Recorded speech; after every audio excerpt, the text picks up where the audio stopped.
Lagos was a city that never slept, a sprawling jungle of concrete and dreams where the rich danced in the lights and the poor hustled in the shadows. At the heart of this chaos stood the Grand Savannah Hotel, a towering beacon of luxury that glittered like a diamond against the dusty skyline. Its marble floors sparkled under chandeliers, its walls whispered tales of wealth, and its staff, well, they were a mixed bag of ambition and bitterness. Among them was Adiz, a young woman with a quiet strength, her dark eyes sharp yet kind, her hands rough from years of toil. She wasn't one of the glamorous front desk girls or the sharp-tongued managers. She was a housekeeper, invisible to most, but the heartbeat of the hotel's daily grind. Adiz had been at the Grand Savannah for nearly a year, scrubbing floors, folding sheets, and dodging the occasional rude guest who thought she was less than human. But she never complained. She carried herself with a grace that came from her grandmother, Mama Ngozi, who'd raised her in a small house in Ajigunle after her parents died in a market fire years ago. "Hold your head high, my girl," Mama Ngozi would say, her voice firm yet warm. "The world may try to break you, but kindness will always lift you up." Adiz lived by those words, even when the world tested her. One humid afternoon, as the sun baked the streets outside, a strange figure shuffled into the hotel lobby. He was an old man, his clothes tattered and stained, his face weathered like the bark of an ancient Irako tree. His name, he said, was Babatund, and he'd come to beg for a job, any job. "I can sweep, I can clean," he mumbled, his voice raspy, his hands trembling as he clutched a crumpled piece of paper he called his resume. The staff sneered. Kofi, the middle manager with a temper as hot as pepper soup, barked at him. "Get out, old man. This isn't a charity house. You smell like the gutters of Ashadi." The other workers laughed, their voices sharp and mocking, cutting through the air like knives. But Adiz didn't laugh. She stood by her cart, watching Babatund shrink under their words, his shoulders hunching as if trying to disappear. Something stirred in her chest, pity, maybe, or the echo of Mama Ngozi's lessons. She stepped forward, her voice soft but steady. "Baba, don't mind them. Come, let me help you." The laughter stopped, replaced by stunned silence. Kofi's eyes narrowed, his lips curling into a sneer. "Adiz, you want turn Mother Teresa? Take your bleeding heart somewhere else." She ignored him, guiding Babatund to a corner where she handed him a bottle of water from her bag.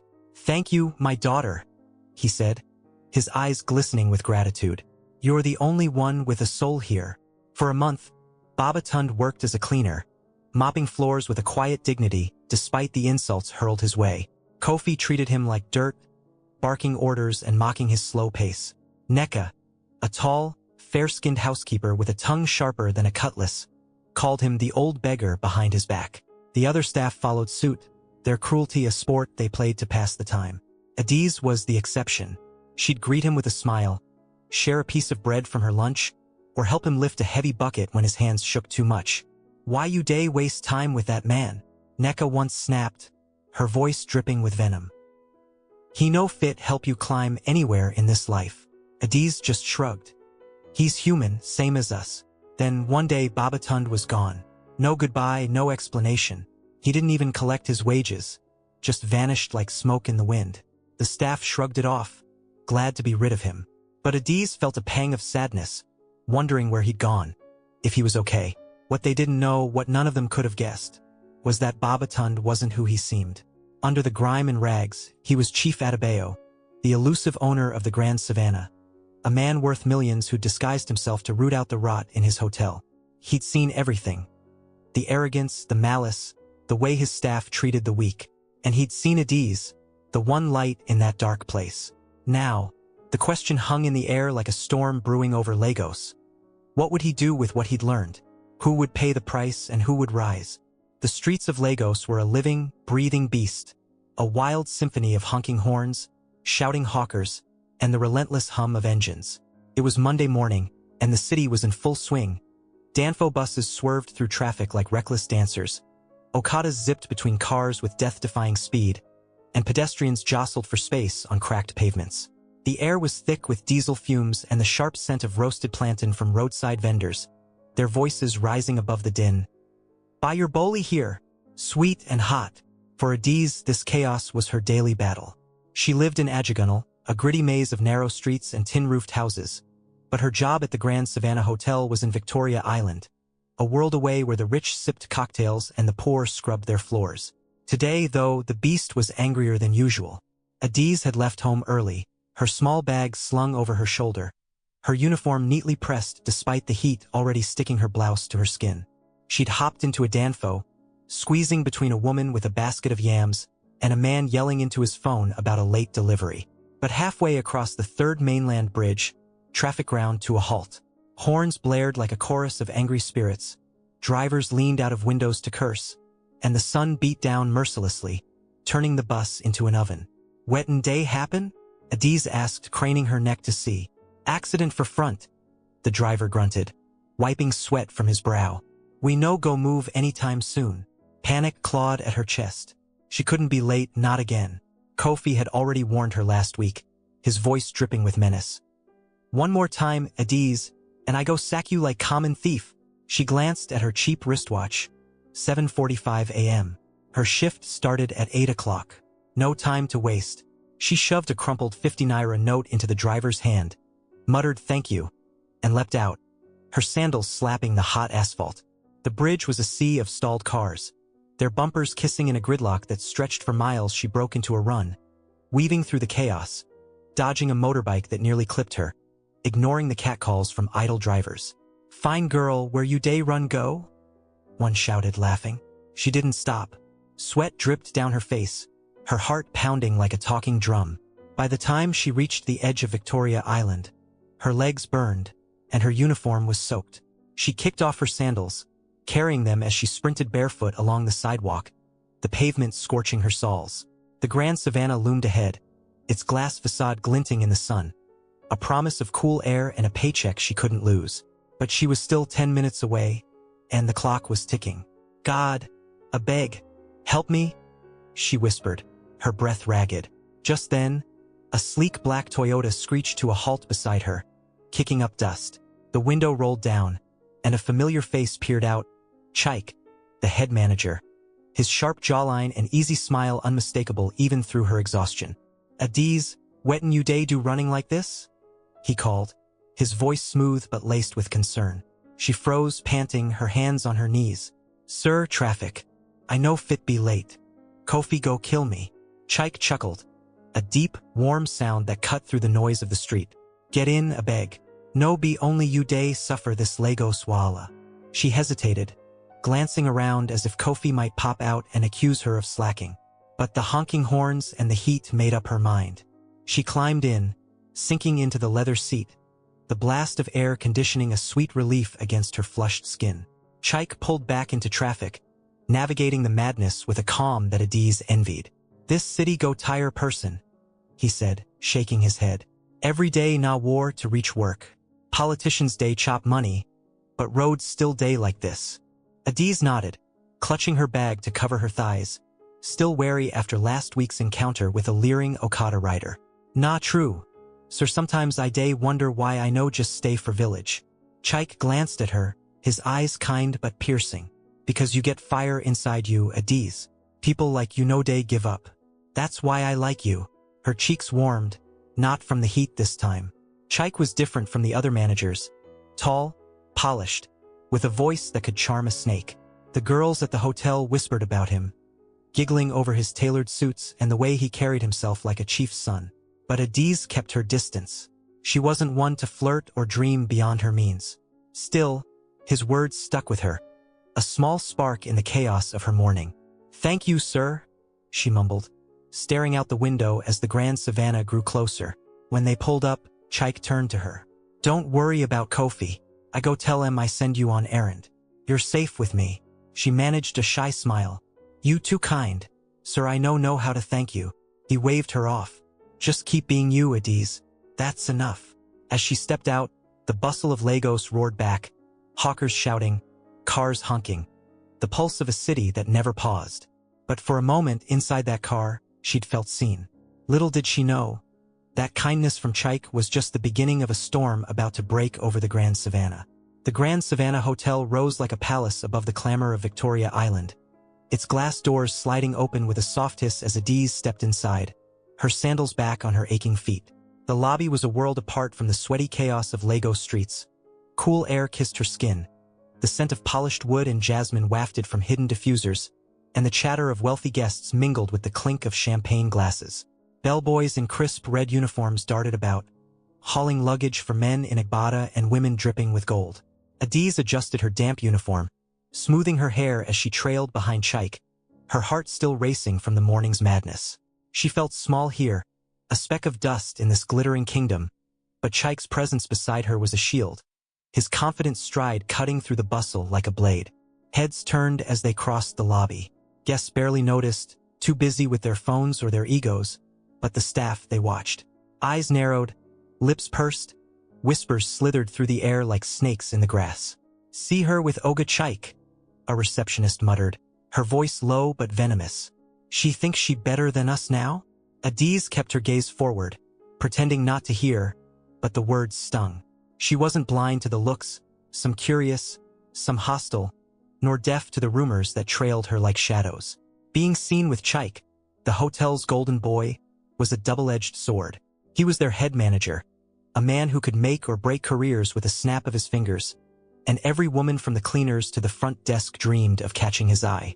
Adiz wasn't one of them, but try telling that to the vipers she worked with. They reached the staff corridor, a narrow passage behind the scenes where the glamour faded into chipped paint and flickering lights. Chaik paused, turning to her with that easy smile that made her stomach twist, not from butterflies, but from the weight of what it might cost her. "You good now, Adiz?" he asked, his voice warm like a Lagos sunset. "Yes, sir, thank you again," she replied, her tone soft, almost too polite. She wanted to say more, to ask why he bothered with her when he could have driven past, but the words stuck in her throat. He nodded, clapping her shoulder lightly. "No walla, I'll handle Kofi. Go get ready for your shift." With that, he strode off toward his office, leaving her alone in the dim hallway, the echo of his footsteps fading into the hum of the hotel.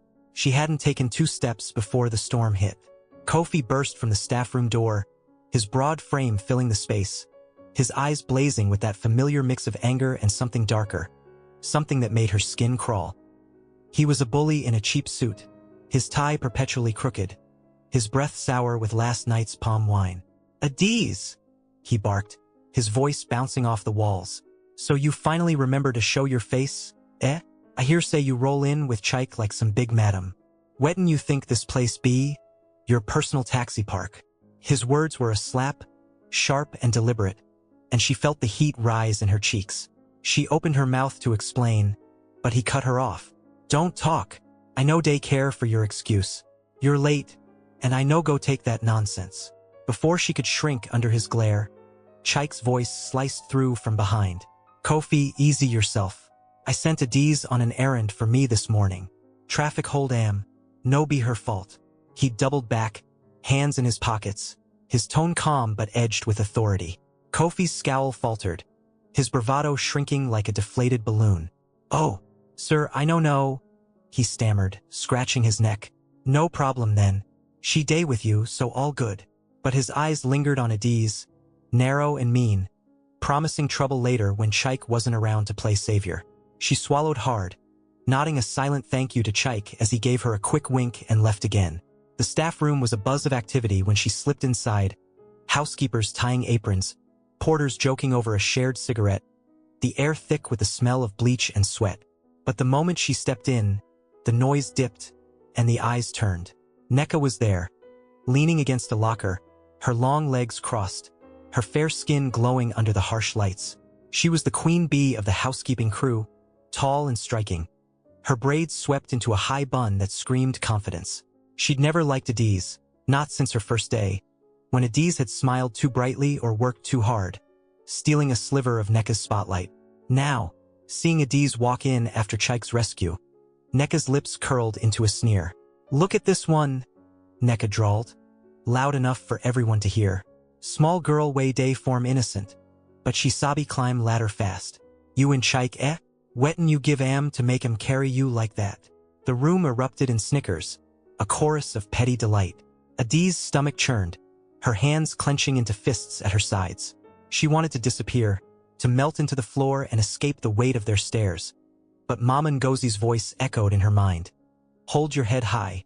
I no give anybody anything, she said, her voice steady despite the tremor in her chest. Traffic hold me and Oga Chike help me. Simple. Neka laughed. A sharp, cutting sound. Simple, she talk. You think we be fools? I see how you day smile at em. Day twist your waist when he pass. You one be his special girl, ABI? The accusation hit like a stone, and Adi's calm cracked. Neka, why you day lie on me?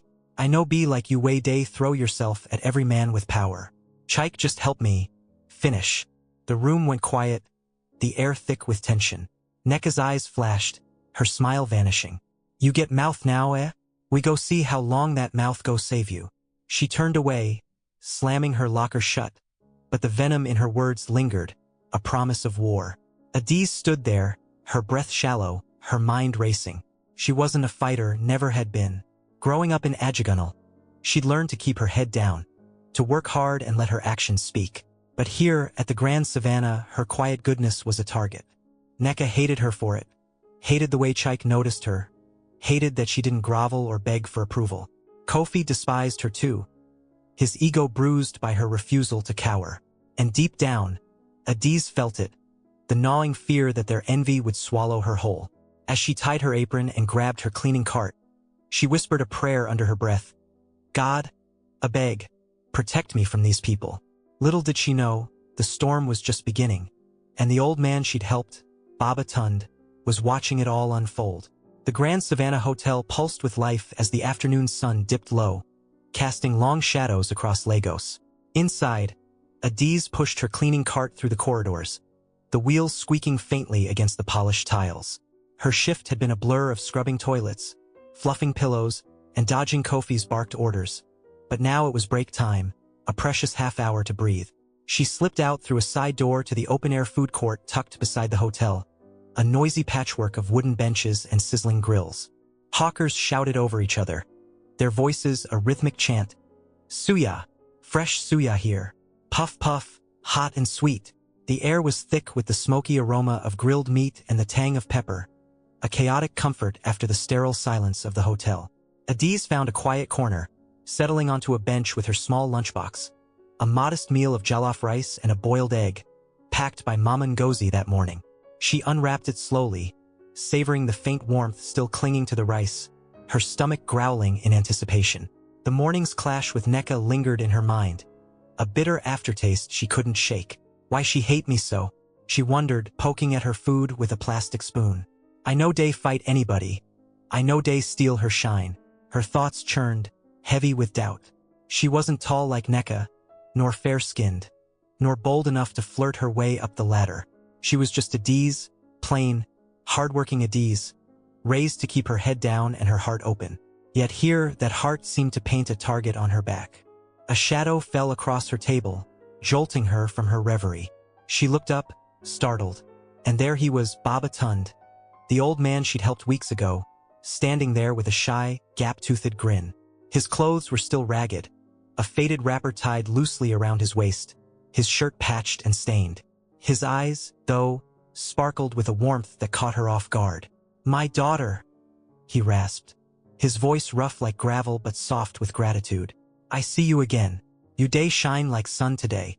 Adiz blinked, her spoon pausing midair.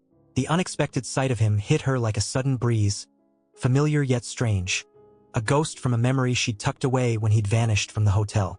Baba Tund, she exclaimed, her face breaking into a smile despite the weight in her chest. Where you go since? I think say you done tire of this place. She gestured for him to sit, pushing her lunchbox toward him without a second thought. Come, sit on. You done chop today. He hesitated, his wrinkled hands hovering over the bench, then sat with a groan, his bones creaking like an old door. No food since yesterday, he admitted, his grin fading slightly. Life hard for street, my daughter. But I no complain, God day. Her heart twisted at his words. She slid the jollof rice closer, her own hunger forgotten. Take this, a beg. No be much, but ego hold you small. Baba Tund's eyes widened, a flicker of disbelief crossing his weathered face. You sure? This your own food? I know one. She cut him off with a firm shake of her head. Baba, eat. I fit manage. You need pass me. He took the spoon with trembling fingers, scooping a small bite, and the gratitude in his murmured, "Thank you, my daughter," was so raw it made her throat tighten. As he ate, Adiz studied him, her mind racing. She'd missed him, she realized, missed his quiet presence. The way he'd shuffled through the hotel with that odd dignity despite Kofi's insults and Neka's sneers. Seeing him now, so frail yet so alive, stirred something deep inside her. Maybe Ide help Am because he remind me of Mama Ngozi, she thought. Her grandmother's strength had carried her through loss, losing her parents to that fire in Oshodi Market, growing up with nothing but love and hard lessons. "Baba," she said softly, "how you day survive since you leave here?" He swallowed, wiping his mouth with the back of his hand. "I day roam small, sleep for under bridge, beg for market. But I day think of this hotel plenty. I want work again, my daughter. You think dem fit take me back?" His voice was hopeful, almost childlike, and it pierced her.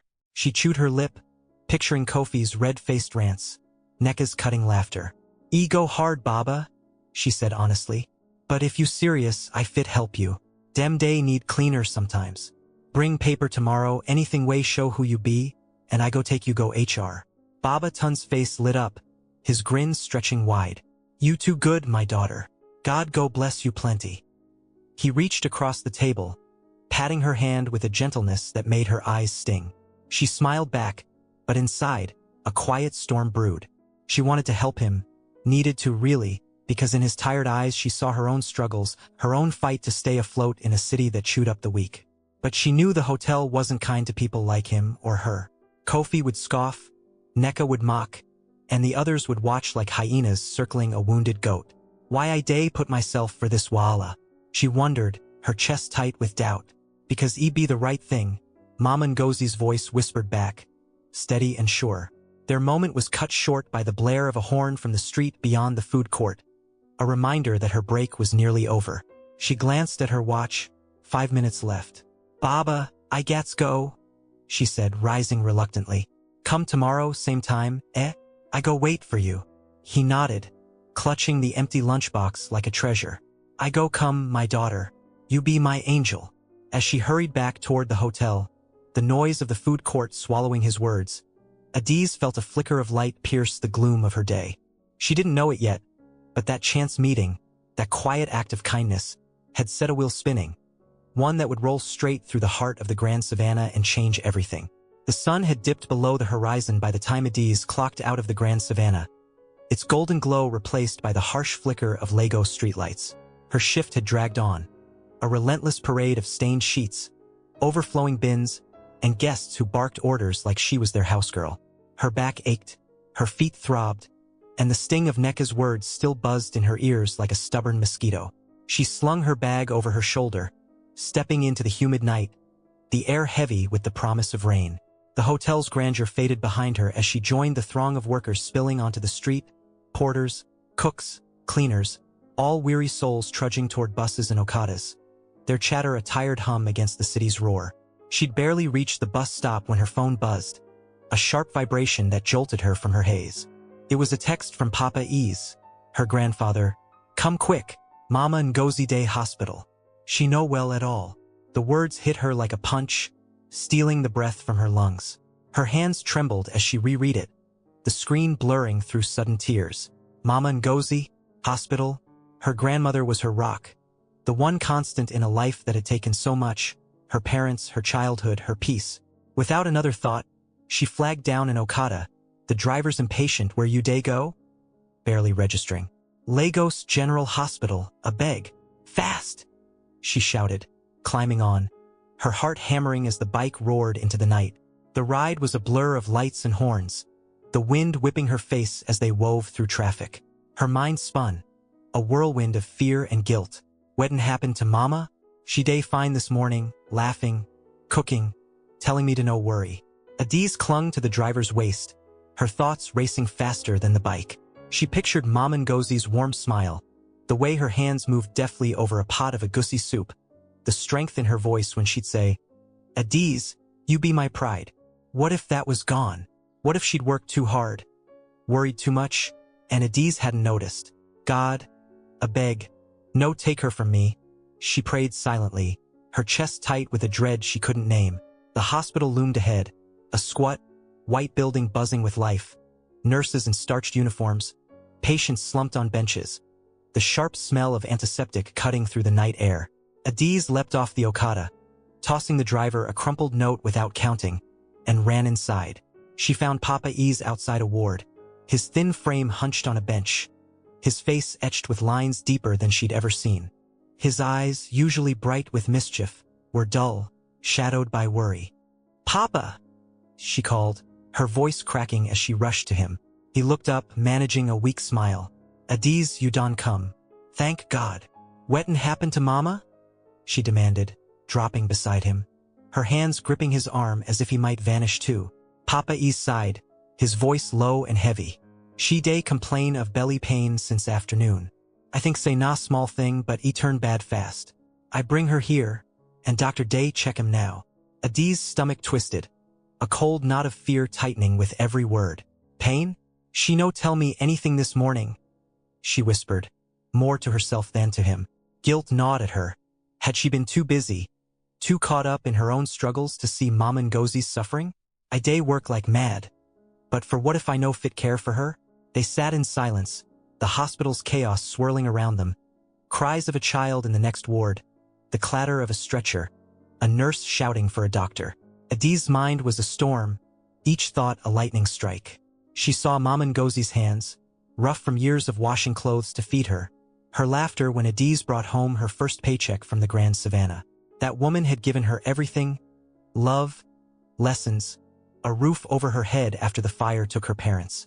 And now she might lose her, and Adiz felt powerless, a small boat adrift in a raging sea. "How I go survive without her?" she thought, her fingers digging into her palms, the pain a tether to keep her from breaking. After what felt like hours, the ward door creaked open, and a doctor stepped out, his white coat rumpled, his face stern but tired. Adiz shot to her feet, Papa Ease rising beside her, their eyes locked on him. "You be family for Ngozi Okeke?" the doctor asked, flipping through a clipboard. "Yes, sir, I be her granddaughter," Adiz said, her voice trembling. He nodded, his tone clipped. "She get tumor for her ovary. E-day big, and E-day press on her insides. We need to operate fast or she no go make it." The words crashed over her like a wave, cold and suffocating. "Operate?" she echoed, her mouth dry. "How much go cost?" The doctor scribbled something, then looked up. 2 million naira minimum. "We need deposit before we start, half at least." 2 million. The number echoed in her skull, a hammer striking her hopes to dust. She made 30,000 naira a month at the hotel, barely enough for rent and food. 2 million was a mountain she couldn't climb, a debt that would bury her alive. 2 million, Papa Ease repeated, his voice faint, his hands shaking. "Oh, Chinik, where we go see that kind money?" Adiz's knees buckled, but she caught herself on the bench, her mind screaming. "I no get that kind money. I no get anything close. Doctor, a beg we go find way," she said, forcing the words out, though her voice cracked like dry earth. Just keep her alive. I beg you." He nodded, a flicker of pity in his eyes, then turned back into the ward. Adiz sank onto the bench, her head in her hands, tears spilling hot and silent down her cheeks. Papa Ease sat beside her, his arm around her shoulders, but she barely felt it. Inside, she was drowning in fear, in helplessness, in the crushing weight of a love she couldn't save. "Mama, I go find money," she vowed silently, her resolve hardening even as her heart broke. "Even if he kill me, I go save you." But as the hospital lights buzzed overhead, she knew the truth.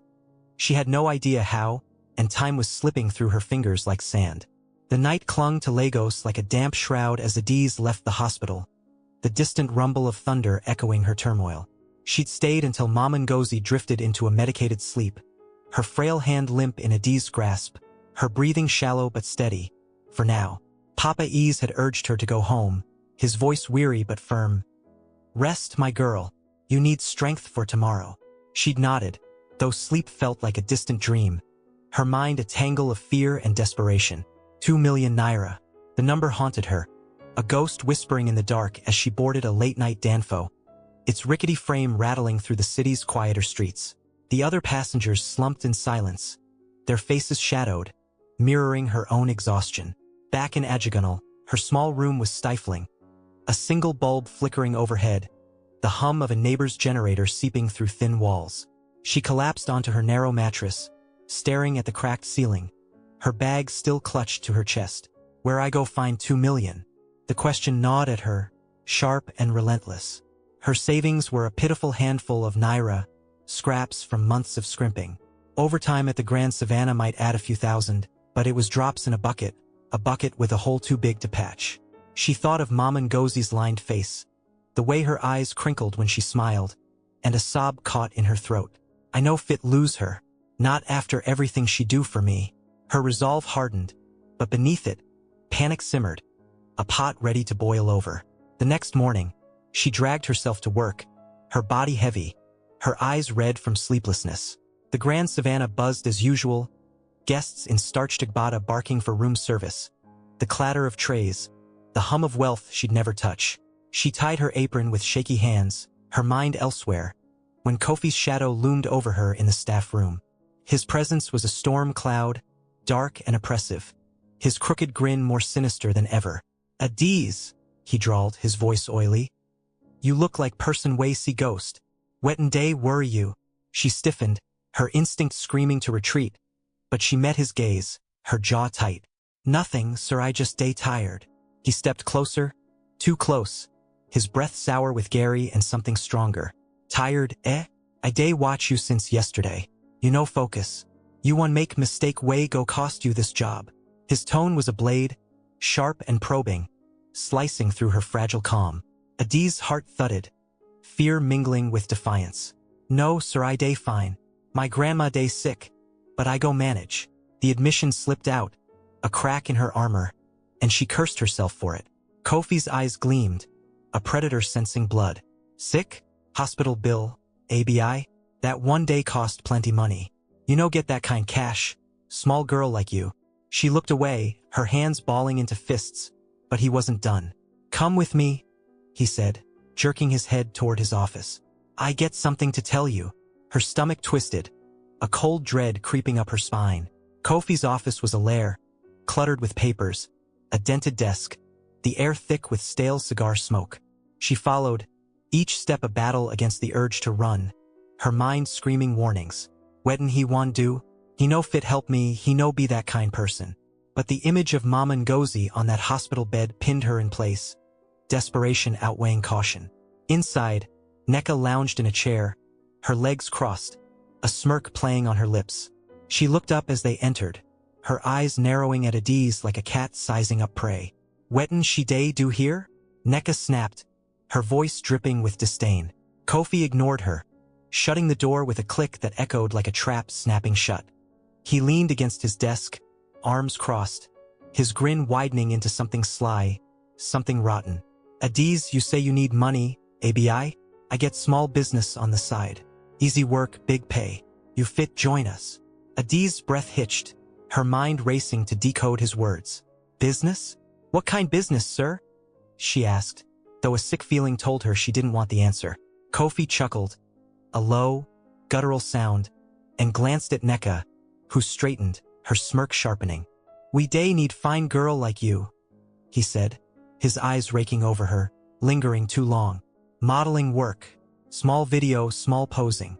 You no go stress, and he go pay you plenty. More than you fit dream for that hospital bill." Nneka laughed, a cruel, mocking sound. "She no go fit. See her. Day form holy." The room tilted, Adiz's pulse pounding in her ears. Video? Posing? The pieces clicked, whispers she'd heard. Late-night giggles from Nneka and others. The strange costumes she'd glimpsed in the staff room. This wasn't modeling. This was something dirty, something that would stain her soul. Her stomach churned, bile rising as she pictured herself trapped in their web, her dignity sold for a paycheck. "Mama Ngozi no go ever forgive me if I do this," she thought, her chest tightening. "I no go forgive myself." But 2 million naira dangled before her, a lifeline she couldn't ignore, and for a fleeting second, she wavered, tempted by the devil's bargain. "No," she said finally, her voice firm despite the tremor in her hands. I know they interested. Whatever una day do, leave me out of it. She turned to go, her heart slamming against her ribs, but Kofi's hand shot out, grabbing her arm. You sure? He hissed, his grip bruising. You go regret this, Adiz. Money no day fall from sky, and your grandma no go wait forever. Neka stood, her laughter gone, replaced by a glare that could cut glass. Let her go, Kofi. She too good for us. ABI? She go learn the hard way. Adiz yanked free, her skin crawling where he'd touched her, and stumbled out, the door banging shut behind her. She leaned against the corridor wall, gasping, her mind a battlefield. Dem day evil, she thought, her breath ragged. Kofi's sly grin, Neka's venom. They were snakes, coiling tighter with every refusal. She'd seen the greed in their eyes, the way they preyed on weakness, and she knew they'd never let her go easily. But beneath the fear, a fire burned, anger at their filth, pride in her choice. I know be like dem, she told herself, straightening up, wiping her eyes. I go find another way, clean way. Yet as she walked back to her cart, the weight of 2 million naira pressed harder, and in her heart, she wondered how long her virtue could hold against a world so cruel. The Grand Savannah Hotel shimmered under the midday sun, its glass facade reflecting the bustle of Victoria Island like a mirror to Lagos's restless soul. Inside, Adiz moved through her shift like a ghost, her hands scrubbing floors, her mind locked on Mama Ngozi's frail form and Kofi's slimy offer. The weight of 2 million naira bore down on her, a yoke she couldn't shake, and every glance from Neka or Kofi felt like a blade hovering over her neck. She kept her head low, her lips sealed, but the air crackled with tension, a storm brewing in the polished halls. She'd turned them down, walked away from their filth, but deep down, she knew they wouldn't let it slide. Snakes don't forgive. They strike.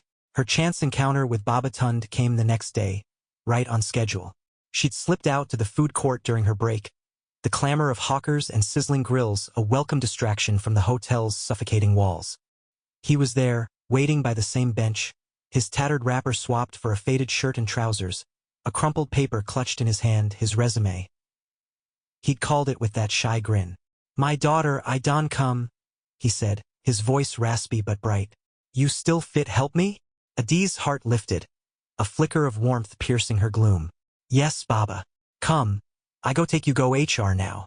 She led him back inside, her steps quick, her resolve firm. Helping him felt right, a small victory against the ugliness closing in. The lobby swallowed them as they entered, its marble cool underfoot, its chandeliers casting golden light. Guests milled about, their voices a low hum, but the staff's eyes latched onto Baba Tund like flies to meat. Whispers followed, sharp, cutting, laced with disgust. See this dirty man again, a porter hissed. Wetin Adiz day do with am? She ignored them, guiding Baba Tund toward the elevator, her chin high despite the stairs boring into her back. Inside the lift, he fidgeted, his fingers tracing the paper's edges. Dem no like me here, he murmured, his smile faltering. No worry, Baba, she said, forcing cheer into her voice. I day with you. The elevator dinged, and they stepped into the staff corridor, only to run smack into Neka. She was leaning against the wall, a tray of leftover snacks in hand, sauce smudging her lips like blood. Her eyes flicked from Adiz to Baba Tund, and her face twisted into a mask of revulsion. Jesus! She spat, stepping back as if he carried plague. Adiz, you bring this rubbish back? This smelly old beggar.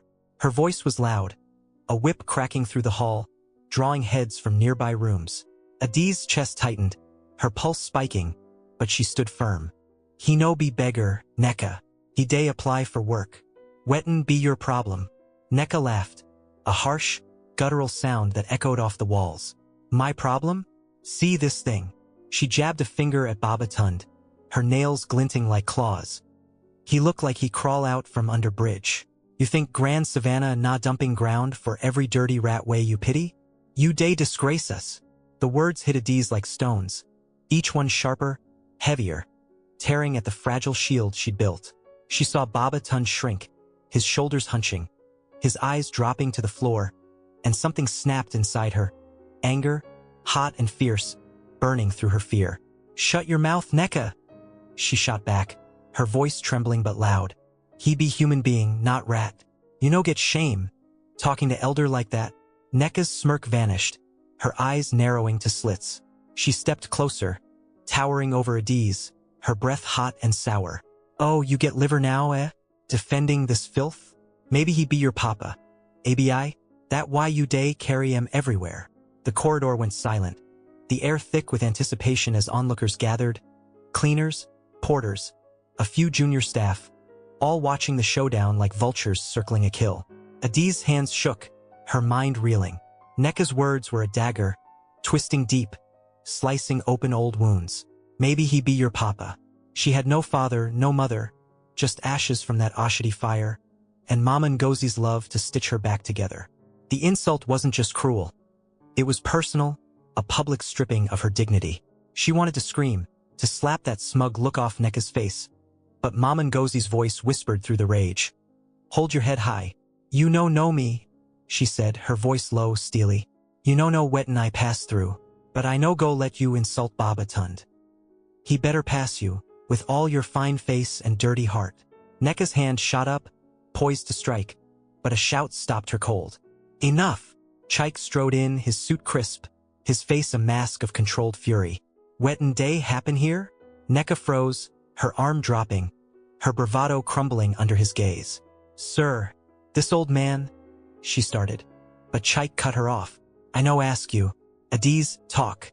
Adiz swallowed, her throat dry, her anger fading into exhaustion. Baba Tund come apply for cleaner job. Sir Neka day insult and bad. Chike's eyes flicked to Baba Tund, then back to Neka, hard as flint. You day suspended, Neka. Go my office now. We go talk.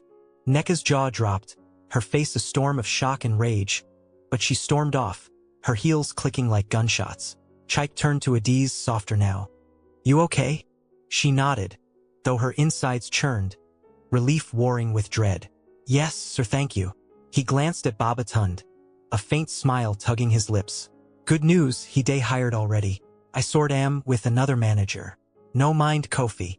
Baba Tund's grin returned, frail but triumphant, and Adiz felt a spark of hope pierce her gloom. But as Chike walked away, the weight crashed back. Neka's venom, Kofi's lurking threat, Mama Ngozi's ticking clock, they pressed on her, a vice tightening around her heart. I day fight for Baba, but who go fight for me? She wondered, guiding him to HR, her steps heavy. She'd stood tall, taken the insults, but inside, she was cracking, fragile, afraid. A girl clinging to virtue in a den of wolves.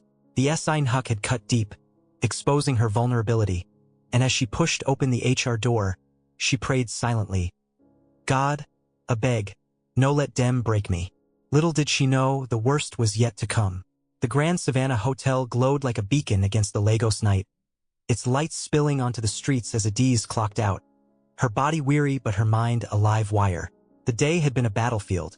Neka's venomous tongue, Kofi's lurking shadow, and the fragile hope of Baba Tund's new job clashing in her chest.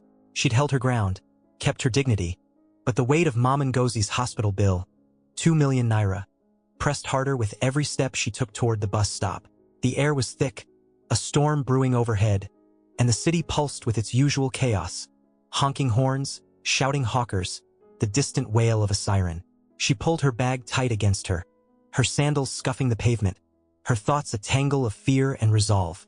She'd barely reached the edge of Victoria Island when it happened.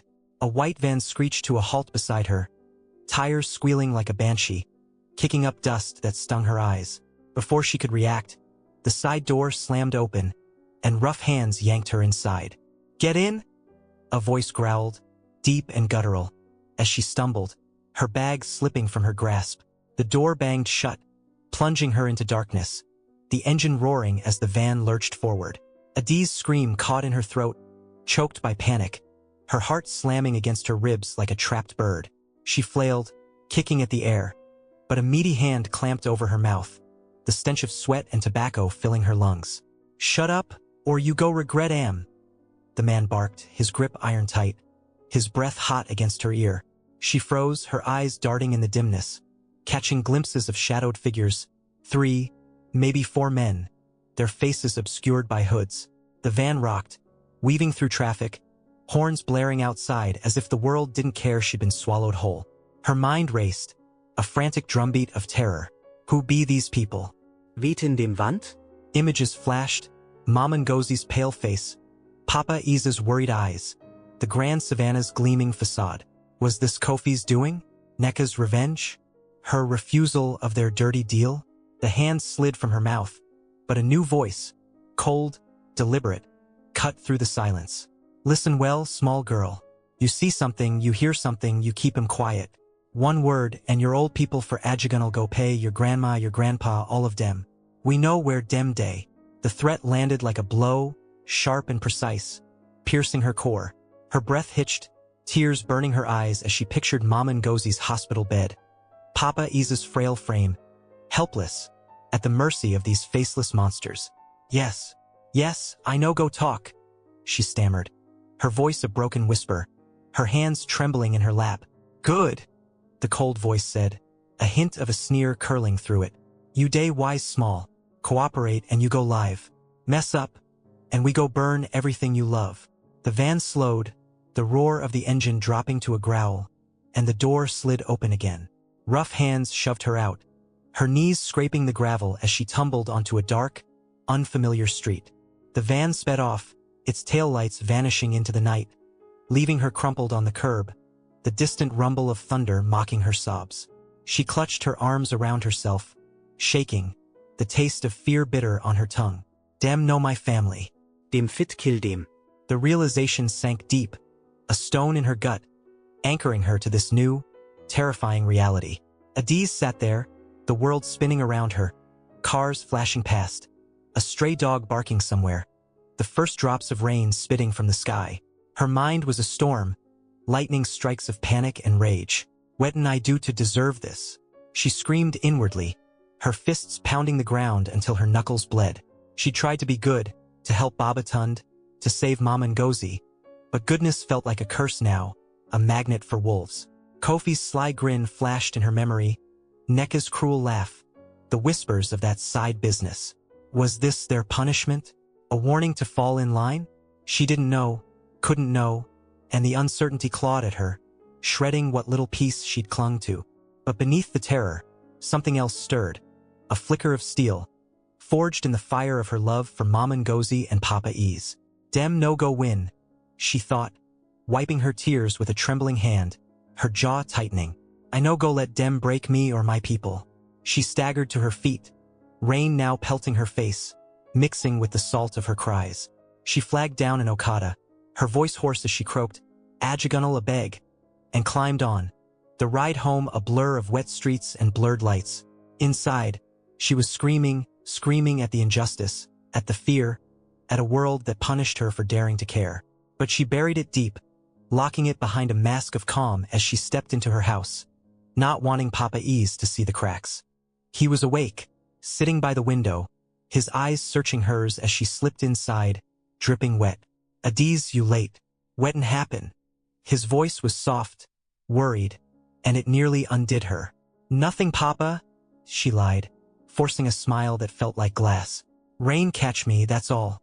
He nodded, unconvinced, but didn't press.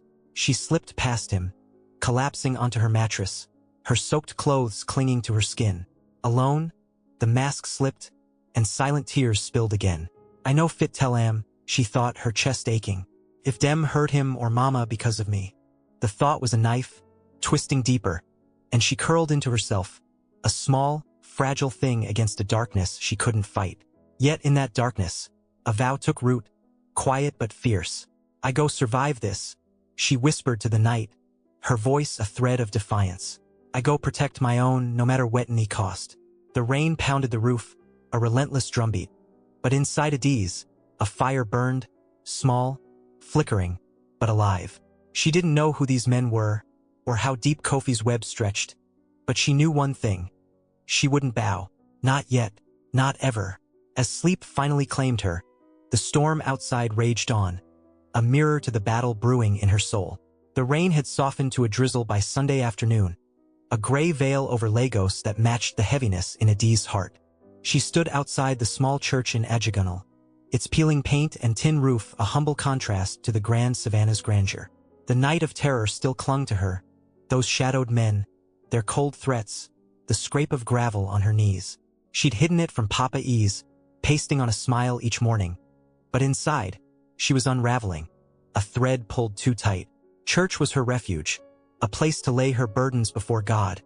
And today, she needed that more than ever.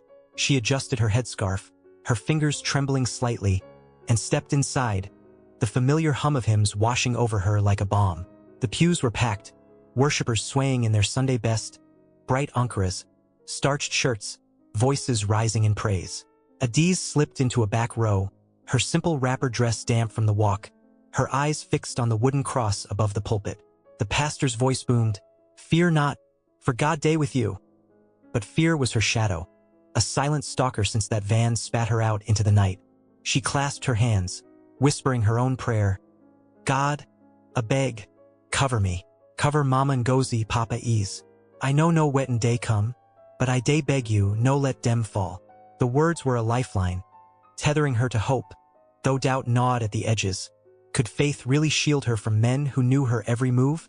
As the service ended, she lingered, letting the crowd thin, her mind drifting to Mama Ngozi. She'd visited yesterday, seen her grandmother's frail smile, heard the doctor's grim update. "We need that money soon, or ego too late." 2 million naira, a mountain she couldn't climb, a debt that mocked her every effort.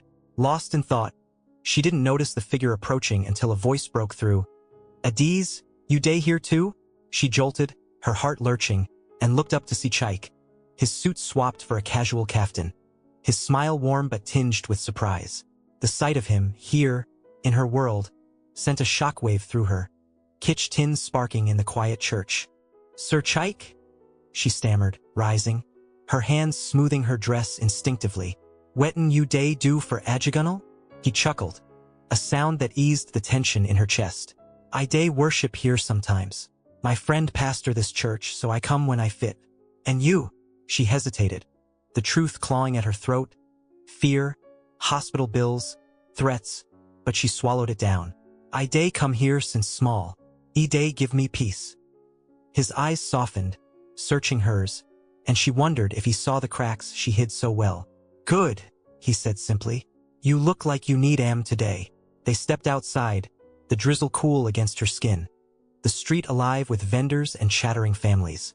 Chaik offered her a ride home, his black Toyota gleaming nearby, and though pride urged her to refuse, exhaustion won. "Okay, sir, thank you," she murmured, climbing in, the leather seat a stark reminder of the gap between their worlds. The drive was quiet at first, the hum of the engine a backdrop to her racing thoughts. She stared out the window, Lagos blurring past, Danfos weaving, hawkers darting, life marching on while hers teetered on a knife's edge. "He no fit no," she thought, her fingers twisting in her lap. "If I talk, dem go hurt mama. But if I no talk, how I go save her?" Chaik broke the silence, his voice casual but probing. "You day all right, Adiz? You no be yourself lately." The question pierced her, a spotlight on her crumbling facade. She forced a smile, her lips trembling. "I day fine, sir, just small walla with family." He glanced at her, his brow furrowing, and she saw it, genuine concern, not the fake pity Kofi peddled. "Family walla no be small thing," he said. "If you need help, you fit tell me, eh?" Her heart thudded, temptation flaring.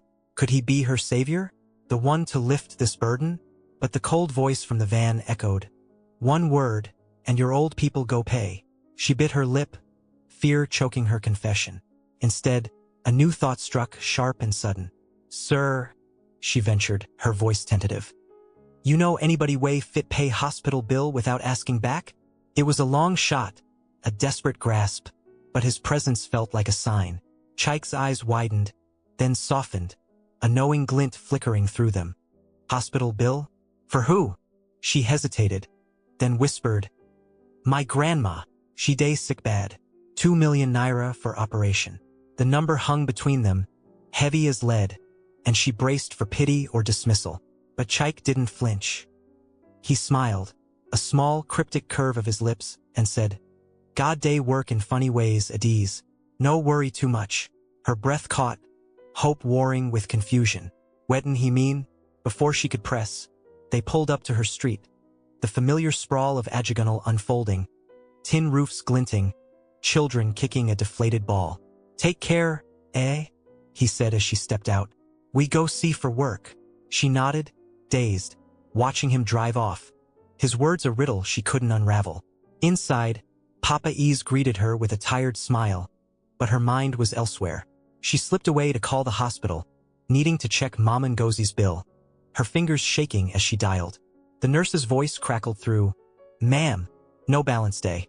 Somebody pay everything, 2 million, full." Adi's knees buckled, her phone nearly slipping. "Who?" she croaked, her pulse roaring. "He no give name, ma'am. Say he no want anybody to know." The line went dead, leaving her reeling, tears spilling hot and fast. "Who? Chike?" His smile flashed in her mind, that quiet assurance, but doubt swirled. Why him? How? She sank onto her mattress, her heart a battlefield of relief and suspicion.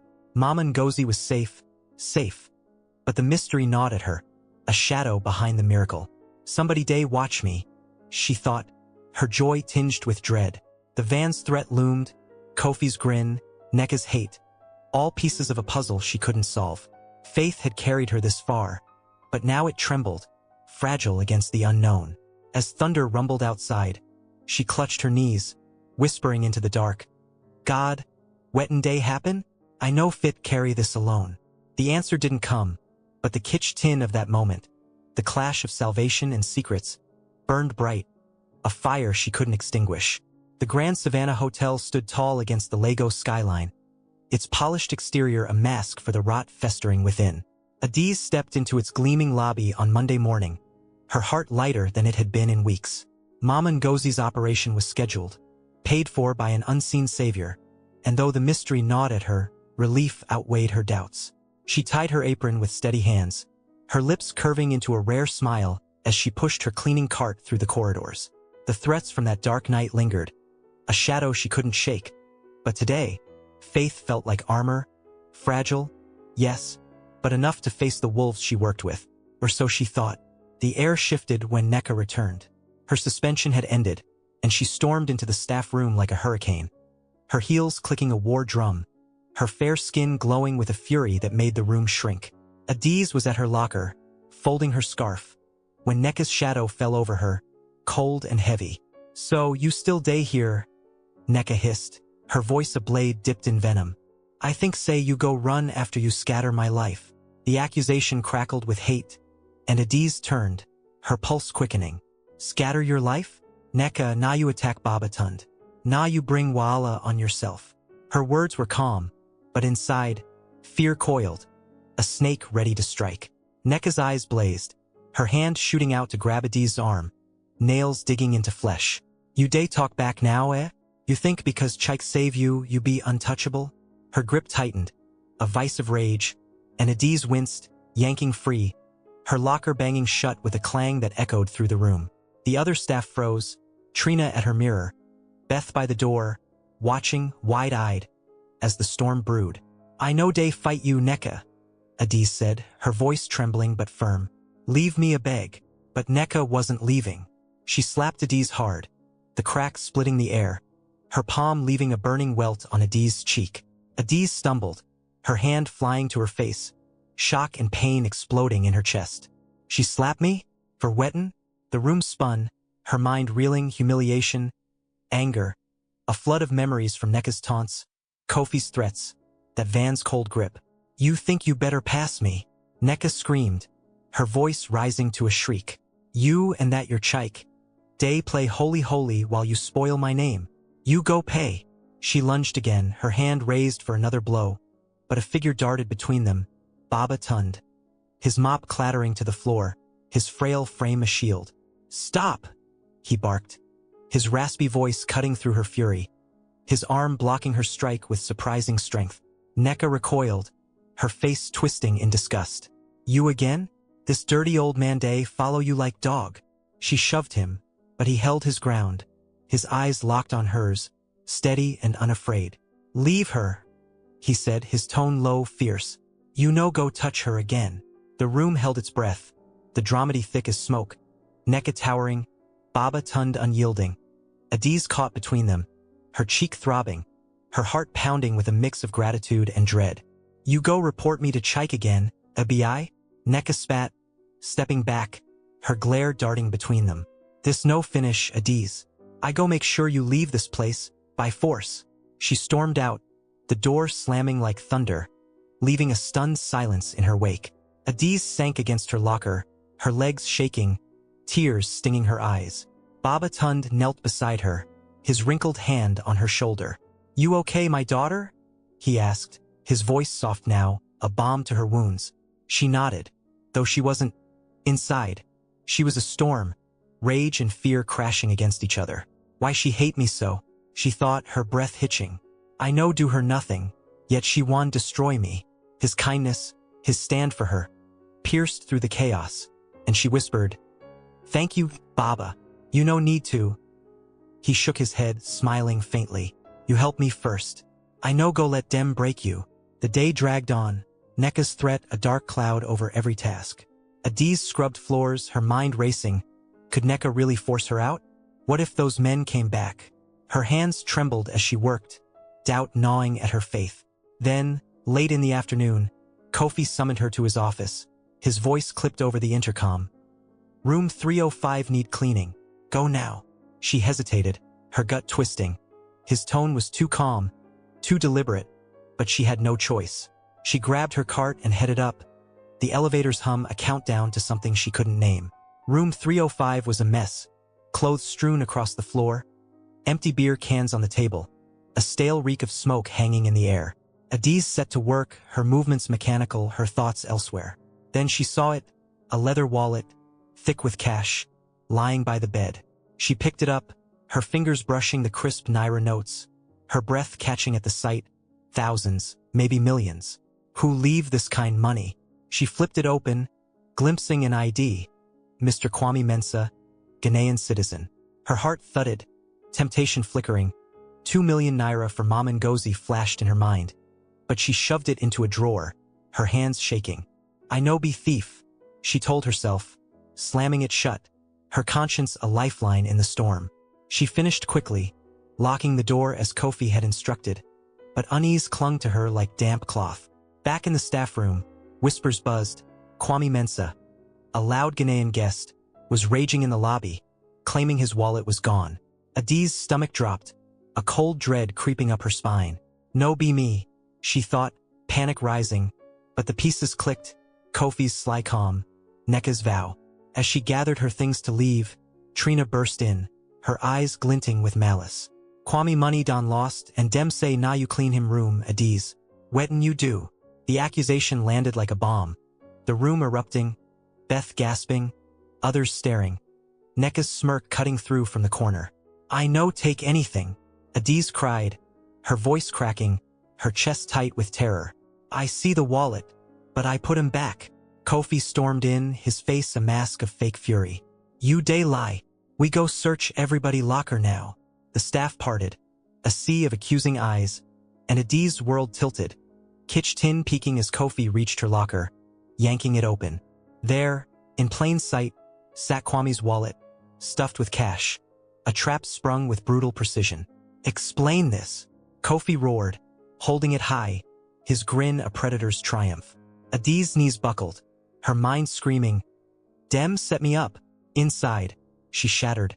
Fear, betrayal, a howl of injustice, but her lips trembled silent, trapped in a web she couldn't escape.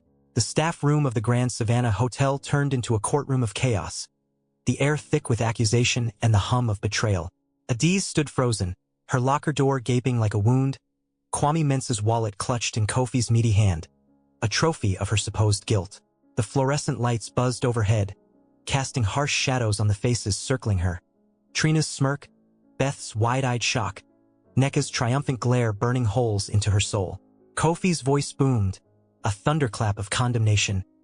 CM, thief day among us, and na you Adiz. You think you fit steal and play innocent.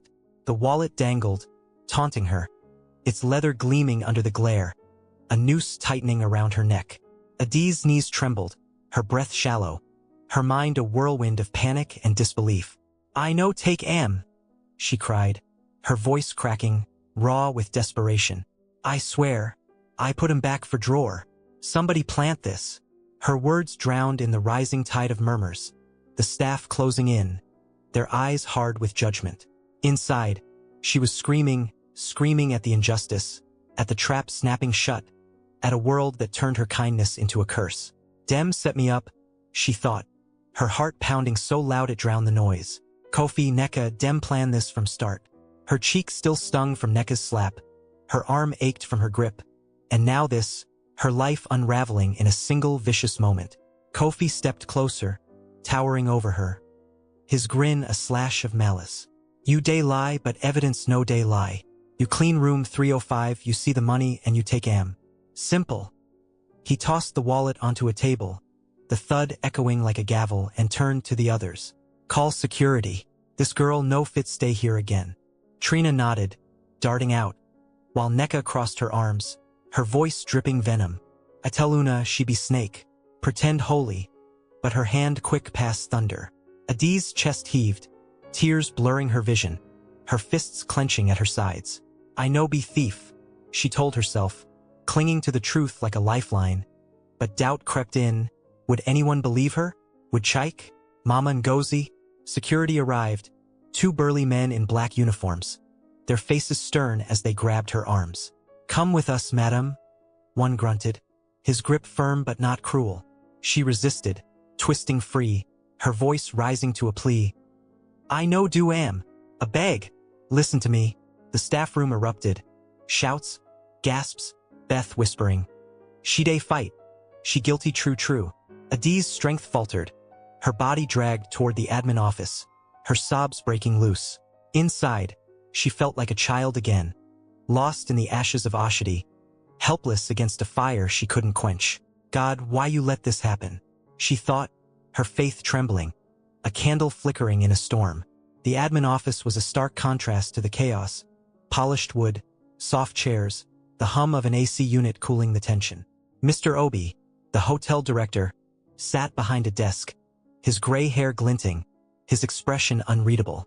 Chaik stood to one side, hands in pockets, his face tight with something Adiz couldn't decipher. Anger? Pity? Kofi marched in, wallet in hand, Neka and Trina trailing like vultures. Sir, Kofi began, his tone dripping with false respect.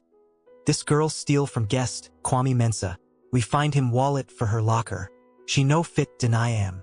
He slammed it down, the cash spilling slightly, a grotesque display of her ruin. Mr. Obi's eyes flicked to Adiz, sharp and probing. This true young lady? She shook her head, tears streaming, her voice a broken whisper. No, sir, I no take am. I clean the room, see the wallet, put him back. Dem frame me. Kofi Neka, all of dem. Her plea hung in the air, fragile, desperate, and she glanced at Chaik, begging silently for his trust. He nodded faintly, a signal she clung to, but Kofi laughed, a harsh bark. Frame you? You day mad. Who go waste time on small girl like you? You just greedy. Neka stepped forward, her voice smooth, poisonous. Sir, we day watch her long time. Small things day miss makeup, change, now she go big, steal guest money. She dangerous. Trina nodded, piling on. She get quick hand. Sir, we no fit trust her again. Adiz's stomach churned. There lies a web tightening around her. Dem planned this well, she realized, her mind racing back, Kofi's odd calm, Neka's hate, the wallet's impossible journey.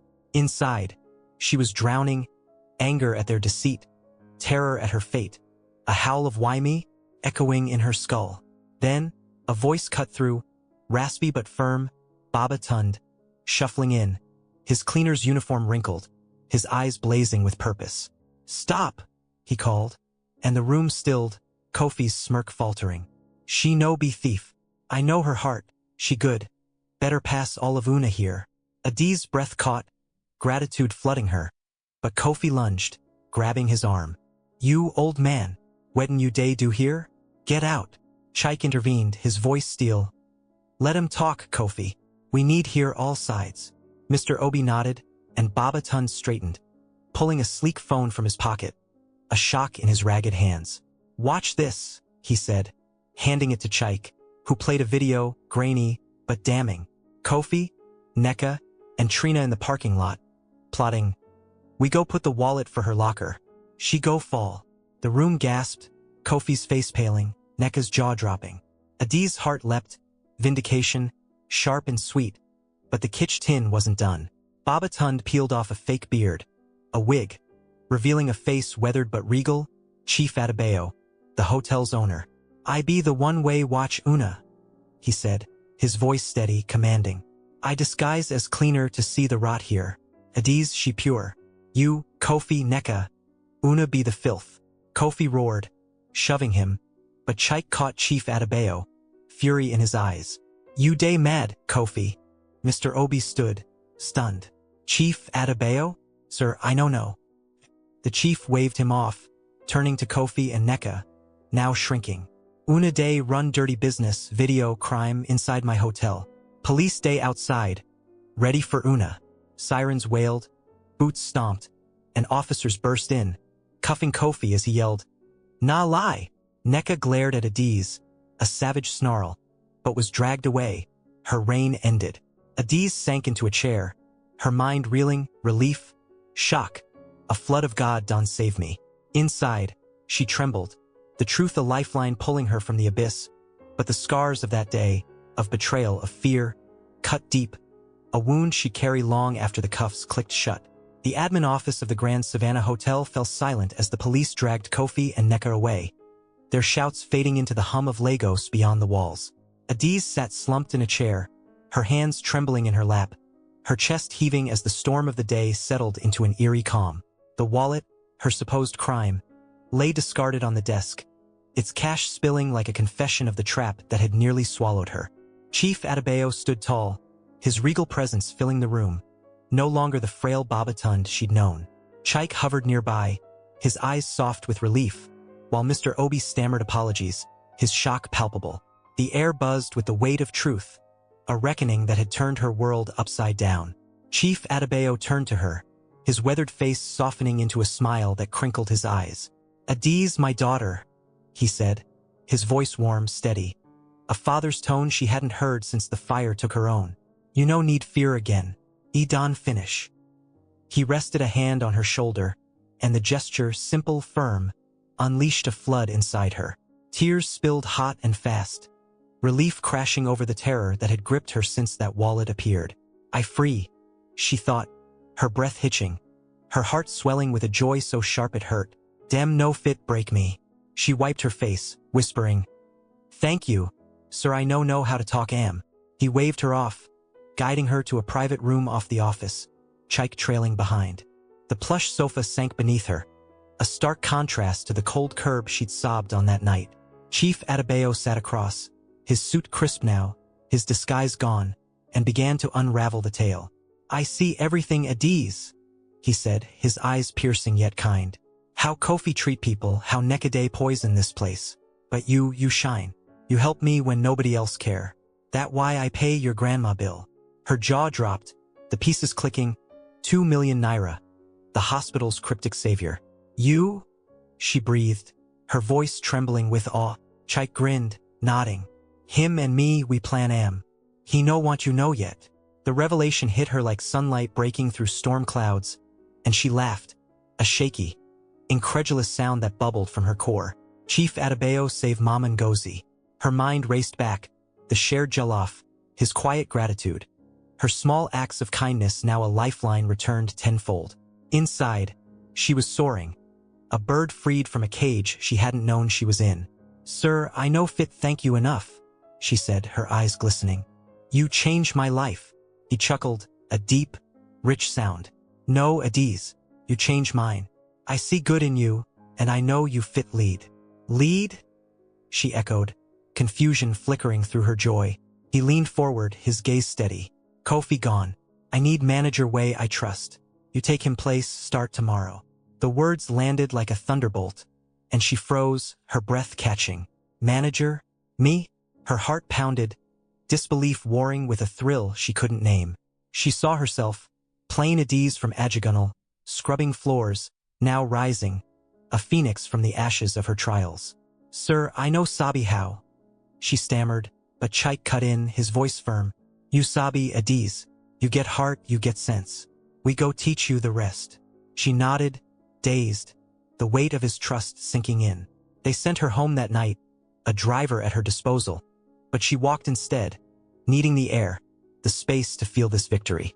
Lagos thrummed around her, hawkers calling, Danfos honking. But she moved through it like a queen, her head high, her steps sure. I win, she thought, savoring the words, letting them roll through her like sweet palm wine. Neka's hate, Kofi's schemes, the van's terror, they tried to bury her, but she'd risen, bathed in the glow of her own resilience. She laughed aloud, startling a passing Okada rider, and hugged herself, the night air cool against her skin. But the story wasn't over.